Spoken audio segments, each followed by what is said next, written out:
Episode 69, Truth of Trading Channel. Some driving thoughts for today about the markets. It is Friday, October the 13th. Ooh, Friday the 13th. And what a perfect day or opportunity for me to voice my personal thoughts on superstitions, omens, and voodoos about trading. You know, you're gonna find that there's some traders out there that they take some of this stuff deathly serious. You know, the moon cycles, on how it relates to certain things that they trade, you know, the star signs, numerology. There is people that trade based off of numerology. There's so many ways to trade, it's crazy. That's what's so unique about everything is it almost seems wish-washy. You could do anything any style, any system you want, and you know, you might win at it, you know. But I've never been one to really get too bent up over superstitions and things like that. Fridays, I simply just don't trade Fridays generally because Fridays is a day for just very rarely have I seen some good movement on Fridays. You know, I've had some great Fridays, but majority of Fridays that I've actually sat in front of the chart and traded, it's just been so ugly consolidation days, you know. Get these guys money, let's go down real quick, let's go up real quick, you know, and not really much of a rhyme or reason or a path. It's just kind of according to the order book and however many trades are opening up.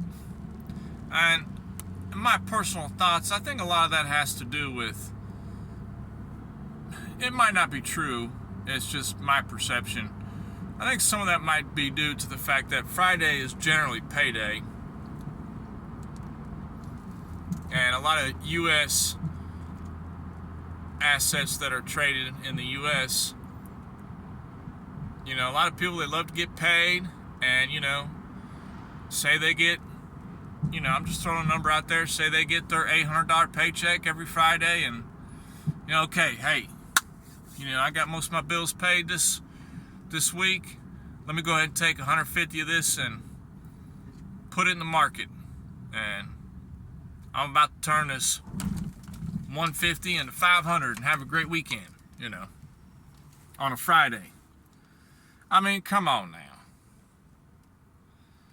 I mean, to me, that's just screaming for attention to yourself. And your broker knows you better than your wife knows you. The broker knows you. Don't think it doesn't know you. Don't think it doesn't know what day you deposit on. Don't think it don't know that. That's kind of a different subject too. I've delved a little bit on that. That depends on what kind of markets you're trading. On whether you have to watch out for your brokers is bad or not. But generally, as far as Friday the 13th and the moon cycles and, you know, the star signs and the constellations, I wouldn't pay no heed to that, especially starting out. Starting out, you just have to find what you're comfortable with and follow the money. If everybody is going long on something, it benefits you to start getting a game plan together to get short on it. Vice versa. everybody, if the majority is selling, you want to be buying. Now, oh, it does sound so easy when you say that, but how do we really relate to that on the charts? Well, look at your chart, man. Look at your chart. I'm not the best trader in the world by any means. But you're not going to catch me buying an absolute tippy-tip top of something or selling an absolute bottom of something. It's just not going to happen. Now, am I going to get stopped out? Probably. Why? Because I haven't picked my reversal point to be at the exact reversal point. There's an art form to that, and that takes experience and time. But generally, the direction's always been right. So, just start with your analysis, moving into higher time frames, and just thinking about, well, we've been selling off a lot here, and it seems like we've come down to this area, and we stopped selling all of a sudden. Well, why did we stop selling all of a sudden? Did buyers come in all of a sudden? Not really. It doesn't look like it. It hasn't immediately shot up. But why the stop all of a sudden? Why did price just kind of all of a sudden stop out and just start consolidating down here? That's kind of the telltale sign of a chance to get in. Now, what's your chance to get in at?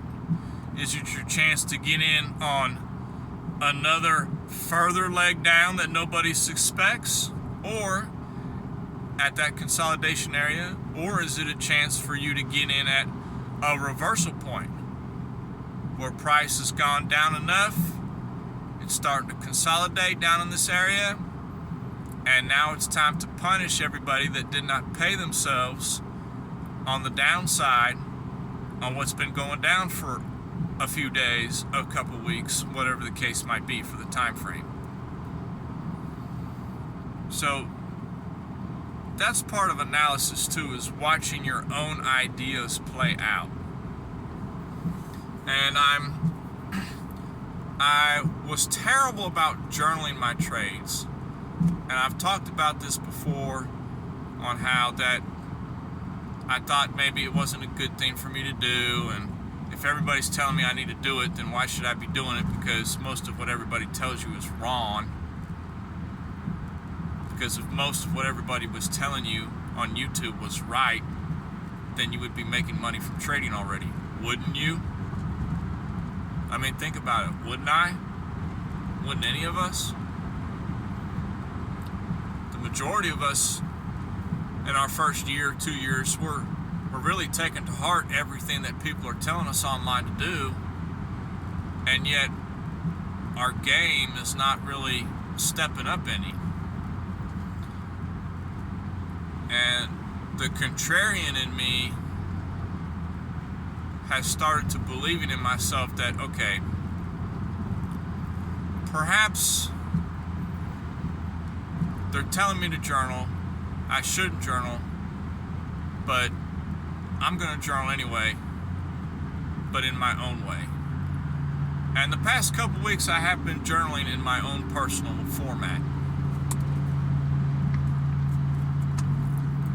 I've been journaling my trades on my actual chart, on my trading view chart.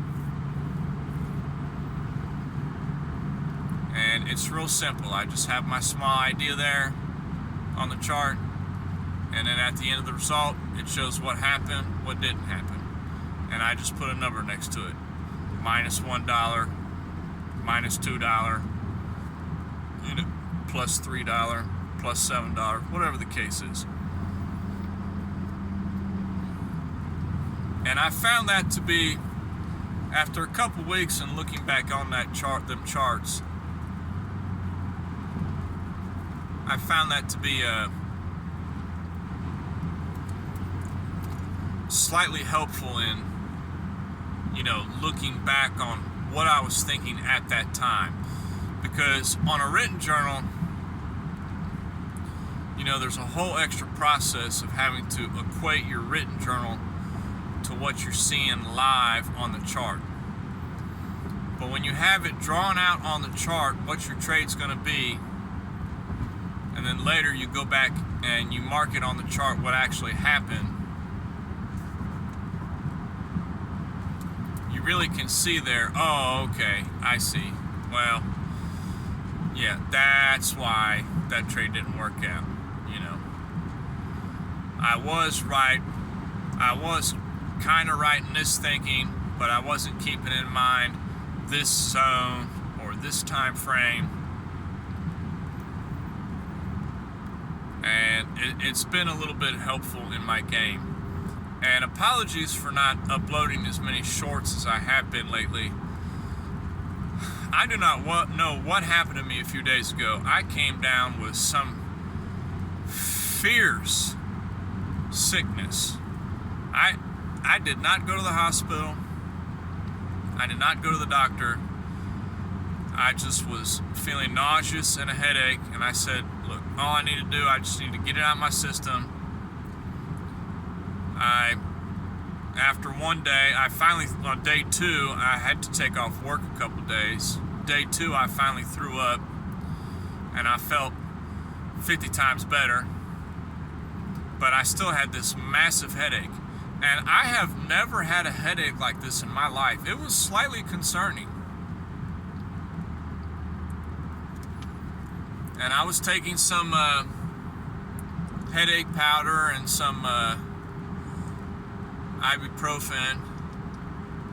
And it wasn't until after day 2 that I was finally able to get some sleep.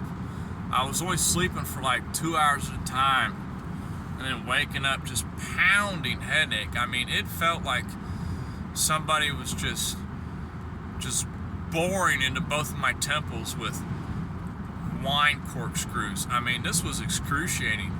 I don't wish this pain on nobody. I cannot believe that pain I felt in my head. That was crazy, and it was just sudden too. I don't know what brought this on. And I'm better now.